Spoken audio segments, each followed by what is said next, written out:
So, yeah, creativity versus cost. And the reason I decided to talk about this was my last talk, which was in... where was the last talk? Dexter, where was that? Nottingham. It was in June, yeah, it was. No, Nottingham at the arcade. It was all about the compositional process, but it costs money to buy gear, it costs money to buy VSTs, it costs money to buy all your software and all that kind of stuff. And everyone's like, afterwards, so did you use this? And have you got LA scoring strings? And did you use this kind of interface? I'm like, no, I just stole a lot of gear from uni and hopefully it works. So I'm going to talk about budgeting, sponsored by my inability to save money. What do I know? Well, you'll find out sure enough that I don't know that much. Seeing as I got my lovely internet memes. Barney, you like them, don't you? I'm going to play a piece of music which I wrote 3 years ago. I'm going to talk about... Oh, this is... There you go. Can I preview this on here? It'll come straight on, mate. What? Real? Okay, let's VLC? Yes. VLC will do, won't it? Always feels I don't care. Alright, so we've got no audio. Alright. That's not mine. See, now I know why he put me on first. He's like, look, we'll throw this guy on first. He's going to sweat about a bit, make sure it all works.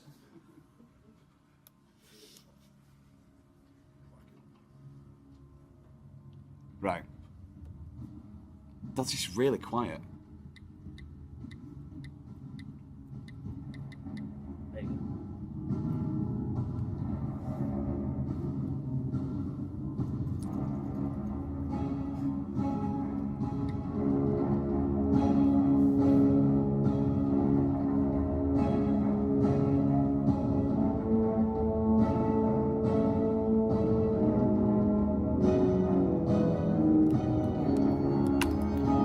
Is anyone excited yet?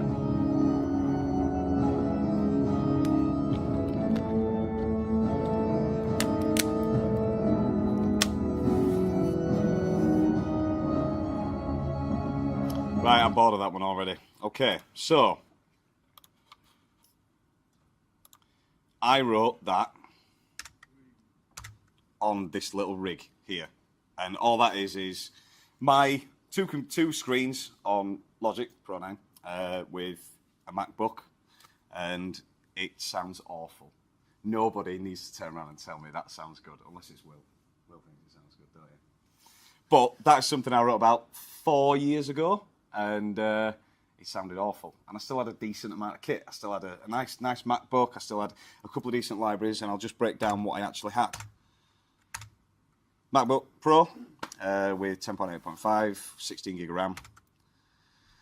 Couple of HD monitors, but you don't need that. That's just more of an aesthetic thing, so you get a little bit more landscape to look at.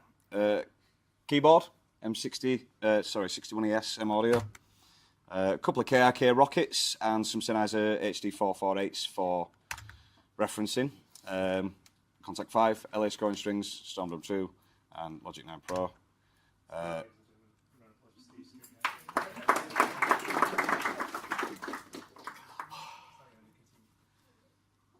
We've already sorted out all of our technical hiccups while you've been out. Oh, yeah. Yeah. You've put me on to sweat, haven't you? So I'm a hard drive, and your sample's on there. Now I'm going to play a different piece of music to give you an example of the difference in... I cannot find it. There you go. It opened it up in some weird program, man.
Boom. Coming to a theater near you. Right. That, to me anyway, sounds a little bit better. I've done that one. And that was written on pretty much exactly the same equipment. So you don't have to spend a hell of a lot of money to be able to get a better sound. You've just got to be a little bit modest and be a little bit open to criticism. So when I started out years and years and years ago, I was like, oh yeah, this sounds great, this sounds great, this sounds great. Sat in my room listening to the same old stuff on the same old speakers. And then I consulted with some of my good friends who would turn around and go, what are you doing? Sounds crap. There's a reason no one's buying your stuff. Because I kept thinking to myself, oh, well, is it because I haven't got enough RAM? Is it because I haven't got the right sample libraries? Is it because I haven't got all this kind of stuff? And it's like, no, just listen to it on a decent pair of cans, right, with a semi-okay bit of software, and you're all right. Now, my little screen would tell me here that how much it costs, but it didn't. So I spent about 1,500 quid on the laptop and like 100 quid on Logic, 100 quid on the headphones, and about 260 on the speakers, which aren't the best ones in the world. The KRK Rockets are really, really, really heavy on the low end. But if you're thinking while you shoot it, you're like, oh, it's Friday night, let's go out, let's spend some money, let's do that. No, it's not worth it. You're best off sitting and getting yourself a decent bit of entry level gear and working at your craft. And there's so many people that come up to me and go, well, do I need this? Do I need this? Do I need Thunderbolt ports? Do I need all this kind of stuff? And it's like, no, you've just got to learn how to perform.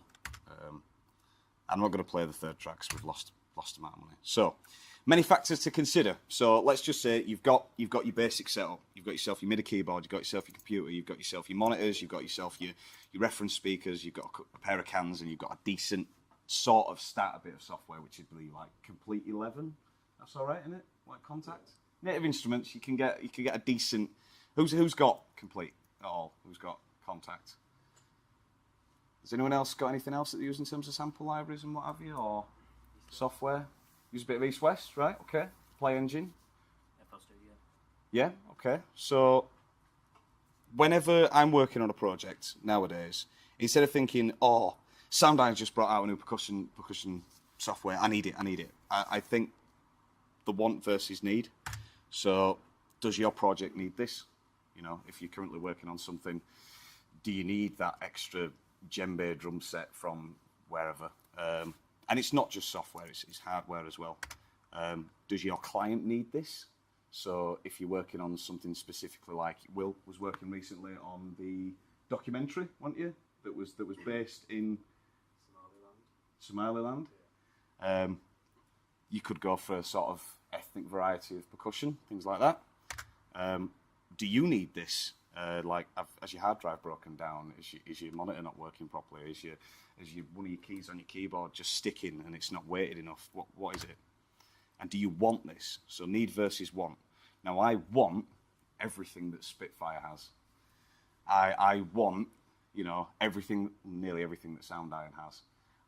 There's a load of stuff that I really, really, really want. I want a comfy chair. I want a huge, big sofa to entertain clients in my studio. But that's not what I need. At the moment in time, I don't need that. I can write with absolutely everything I've got without a problem. And can you justify it? Can you justify the expenditure of, that's a nice new guitar. I really, really, really like the look of that nice new ESP, EC1000. But is it worth 1,800 quid just so it looks nice on the wall? Can you get the same sort of sound out of your old Les Paul or whatever? Find out what your budget is. So it differs from person to person. What we like on time, Sam? Right, okay. So your budget will differ from person to person. Now, when I first started out as a serious, I really, really, really want to make a go at composing, I was a full-time student at Leeds College of Music, and I was part-time at B&Q, which was like minimum wage, big orange apron. Yes, sir. No, sir. 3 bags full, sir. And I was making like next to nothing, and I literally blew my first sort of, is it your maintenance loan that you get, your maintenance grant, your first like $2,500, and you're like, I'm rich, I've never had this amount of money in my bank. I bought a car. Just like went out and bought a banger of a car because I thought, well, I might get chicks with this, but that didn't happen whatsoever. Knowing your budget, do you have no budget? What are you going to be able to do? Are you still in university? Are you still able to use software on campus? Are you still able to use studio on campus? How does I budget? Basic Business 101. See, I read that wrong. I was actually going to mean that, how does I budget? But I thought, why have I spelt that stupidly? So, like, how do you budget yourself? How do you think, what am I going to need to live on? What am I going to need to forecast for 3 to 6 to 12 months? And can you justify any extra expense out of that? So if you have got X amount of money coming in from your maintenance loans and your student finance and what have you, are you able to justify setting aside a bit of that aside for a new sample library? Or if you can't do that, then you're just going to have to go without and go find yourself a job that'll eventually supplement that income. Make an informed decision about purchases that you want. So it's all well and good, like you get emails and you get all this Native Instruments have got this coming out. Complete 12 is going to come out. It's only £1,000. Oh my God, everyone's going to have it, and you're going to feel like a waste of space if you don't. And you get this peer pressure from Facebook advertisements. You get peer pressure from people that are working in the industry that have flexibility and have kind of flexible income to be able to buy things, but make an informed decision on something. If you've got a friend that owns a pair of Yamaha HS7s, go see what they listen to, see what your music sounds like. I know it's in a little bit of a different environment, but try things out. You can go to local shops, you can go down to PMT and what have you, try out reference monitors, you can try out instruments, you can try out software sometimes. But try and make an informed decision, not just based on peer pressure and based on the fact that, oh my God, Spitfire's got a new Albion library out. I must have it because otherwise I'm going to fall behind. You're not. Then you've also got to find out and factor in that once you do get into a situation where you're actually able to earn money from your craft, whether it be as a freelancer, whether it be as an in-house sound designer, as an in-house composer, which is extremely rare, you've got to find out how much you can charge the client, how much you expect to earn per day or per hour or per week, and how do you ensure that the budgets that you've set out yourself for 12 months need to be met. So for me, I could probably look after my entire household, and I can make sure that I've got a roof over my head, that my rent's paid, that all my bills are paid, my lovely cats are fed, and I've got like my SoundCloud subscription and my Dropbox and everything like that. I could probably do that on about 15 grand a year, which sounds like, oh my God, 15 grand, I'm not going to earn that. You can earn that, but you need to supplement that and find out, okay, how much do I need to survive? Anything else is flexible income, which you've got, so how much you need for your food and what have you.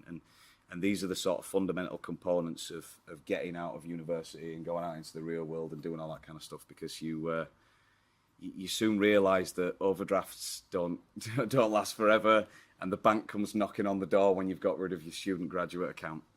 So you need to find out how much, depending on the actual craft that you're working on, how much you need to be able to charge to sustain yourself. So if you're working on a project that you know is going to take you 3 weeks to complete, and it's, 4 tracks for a particular demo, or it's a selection of sound design that you need to create and implement, how much are you going to charge per hour of your day? If you're going to spend 8, 9, 10 hours on making sounds or on writing music, how much do you need to charge that client based on what you need to live is going to be sufficient enough. So know your worth. I use a lot of internet memes because I'm really bad at PowerPoint. So I've took these random 3 pictures off the internet. One is of Oliver Twist that doesn't look like he's hungry, but anyway, if you are working as a freelancer, and you will learn it a hell of a lot if you're working in sort of an office-y type environment or in kind of like a real day job type scenario, you shouldn't have a fear for asking for more money. Like, if you know that this is going to take you 10 hours or 12 hours or 3 weeks of your own time, how much is that time worth to you? And if your client comes back to you and they say, right, okay, we need you to score X amount of minutes for a small advertisement campaign, it's only going to go on YouTube, we're going to pay you $2,000 for it, we need it in a week's time. And then you say, okay, yeah, I'll do that. And you send them your first sort of pass at it, and they go, no, it's not good enough. And you go, right, okay, well, now I'm actually going to have to spend another extra 3, 4, 5 hours doing iterations for it. That's my time. Can you offer me any more money? And people get scared of asking for more money. There's nothing wrong with asking for more. It's exactly the same as going to McDonald's. You giving them the little free token from your coffees. You know, you can collect the stickers and what have you, and it says you can only get a medium. And you go, can you give us a large? And they go, no. But if you get friendly with them, they'll go, I like you. You can have a large if you want. There's nothing wrong with that. What are they going to say? No. They've already asked you to work on their project. If you've actually signed it over and they are now your client, they've already asked you to work on it. So regardless of whether there's any remedial in your contracts or whatever, or anything like that, they've asked you to work on their project. And there's nothing wrong with saying, here is what I'm specifying for my time. This is what I anticipate it'll take. However, I'm going to want some more money. There's nothing wrong with asking for more money. Now, don't be Mr. and Mrs. Brassballs and, you know, you've got nothing in terms of a portfolio, nothing in terms of experience, and you go, nope, no, £2,000's not enough. I need 10 because, you know, I want nice things and a new PlayStation, some VR and this, that and the other. I need to feed myself for 12 months. Be a little bit realistic. How long it's going to take you versus how long you think it's going to be before your next project comes along versus how much you need to live for the rest of the week, year, month, whatever. Because if you don't ask, you don't get. It's simple as that. If you don't ask, you don't get. I never, ever, ever, ever, ever got a gig because I didn't ask someone for it. And I never, ever, ever got paid because I didn't ask. I asked. I said, how much are you going to pay me for it? What are you going to give to me? Because that is my time that's really, really, really precious, and I could complete Assassin's Creed in that time. So you've got to give me some sort of stable money to be able to sustain that, justify it. And get off my plane. Harrison Ford there. There's nothing wrong with negotiating neither. Like, negotiation skills are prime, especially when you're working in the sort of freelance or contractor type environment. So you might be all going for your first sort of sound designer roles, in-house sound designer, you know, entry-level internships or whatever. And you might have done your 6 months and you do your 6 months sort of probationary type exercise where they think that there's a certain attrition rate in that sort of field or in that role. And they say, okay, we're going to offer you a contract. Great. Can we negotiate on that contract? No. Why not? There's nothing wrong with negotiating. It's only the same as when you're bartering with someone down at a local market, or if you go to a Turkish bazaar, and they're like, oh yeah, there's going to be €45, but you know it's cost them like 9 cents to make it. You're going to barter with them, aren't you? It's only the same. You can negotiate with people. These people that are running studios generally are mature, well-informed adults that will understand if you say, actually, can I have a little bit more? Or, let's not say that it's money. Money? Let's not say it's money, because not everything comes as a form of a monetary gain. You could say, well, I'll tell you what, I'll work in-house for you, however, can I have the license to that piece of software? Because that's a £1,000 piece of software that I want to keep. Now, obviously, it's going to differ from place to place, and people that actually work in-house will probably turn around and go, well, it's not like that everywhere, it's not like that where I work, it's not like that where I work, blah, blah, blah, this, that, and the other. But, going back to if you don't ask, you don't get type thing. Look at this. Don't thank me at all. I started working for the Sound Architects 2 years ago this month now, after I met Sam. And it's not just the Sound Architects. The Sound Architects is a small example of the information that you can find out there on the internet. And we do all sorts of stuff in terms of like interviews and product reviews and things like that. And you can find a lot of stuff out on the internet about things like software, things like monetary properties. But I would highly suggest that you come and subscribe to the soundarchitect.co.uk because we're all really, really, really nice. And there's a few of our family in here right now. So that's quite cool. But that goes back to kind of making sort of an informed decision and what have you. One thing that I wanted to touch on as well is that I spent a lot of money last year updating all my sample libraries and getting a little bit of a better sound. And I only did that because I had the flexible finance there, which I earned from other gigs and this, that, and the other, and some sort of freelance stuff. And I thought, you know what, I'm gonna update my sample libraries. And cheers, boss. And I decided to buy some sample libraries, some new bits and bats, some new toys, if you will. I think I bought everything that Heaviosity does, whatever, which is amazing. But if you are on a tight shoestring budget, and if you are like you're living on pot noodles and beans and sausages and stuff like that, then have a look around the internet for your sort of smaller developers that can probably bring out a hell of a lot of bang for their buck without having to pay for stupid amounts of Native Instruments activation fees and things like that. Which brings me on to Fracture Sounds. And I'm literally just putting this there because it's an example of your sort of smaller developers, and I like to promote and support my friends too. I'm sure that you will find out some later information about Fracture Sounds particularly and other smaller developers. But don't think just because there's a huge name brand on a product that it's going to be absolutely awesome. I've spent money specifically on vocal libraries and choir libraries where it's like, it's not worth the money, but then it might cost like 300, 400 quid to go hire a small choir and sample it. You know, it's weigh up the pros and the cons. We've got a minute left, so yeah. About that, right? Okay, so I'm going to quickly fire through this. Examples of questions that I can be asked, or that I have been asked before. You don't need to ask any of these, but has anyone got any specific questions? I know it's been a bit higgledy-piggledy because we had some. Oh, okay. I am pretty much done. If anyone's got any.